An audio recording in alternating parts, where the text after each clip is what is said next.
వస్తుంటారా walking ఇక్కడికి? దోబీ వరకు sir ఇక్కడ మేము రజక సార్ ఇక్కడ ఈ వాటర్ వచ్చినప్పుడు ఇప్పుడు అయితే ప్రస్తుతం ఇక్కడనే పోతుంది.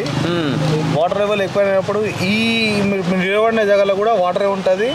మెయిన్ రోడ్ నుంచి ఇట్లా వెళ్ళిపోతుంది పైనకే. మెయిన్ రోడ్ నుంచి గత ఒక 2 గంటలు వాటర్ మోటార్ వెహికల్స్ కూడా అక్కడక్కడ ఉండాలి, ఇక్కడ ఉండాలి. మెయిన్ రోడ్ మీరు పోతే ఆ ప్రస్తుతం ఇక్కడ ఉంది సార్. మరి దోబీలకు సంబంధించి గతంలో మరి మాజీ విద్యాశాఖ మంత్రి సబితా ఇంద్రారెడ్డి మీ అందరికి ఏర్పాటు చేసిందని అన్నారు. మరి ఎంతవరకు కరెక్ట్? మేడం చేసింది సార్, కానీ కాకపోతే వాటర్ లెవెల్ అనేది ప్రస్తుతం మేడం చేసింది అప్పటి వరకే.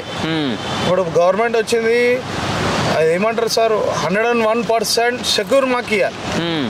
ఎందుకంటే ఈ వాటర్ లెవెల్ ఎప్పుడు ఎక్కువైతుందో తక్కువైతుందో మాకేం తెలుసు సార్. మేము ఉత్తుకొని పోయేటోళ్ళం డైలీ వేజెస్ మాకు ఏమైందంటే కాకపోతే ఏంటంటే వాటర్ ఇప్పుడు మీకు ఫ్లోటింగ్ లెవెల్ కనిపిస్తుందో దానికన్నా హెవీ లెవెల్ వచ్చినప్పుడు అయితే ఎవరు ఏం తక్కువ చేయలేరు.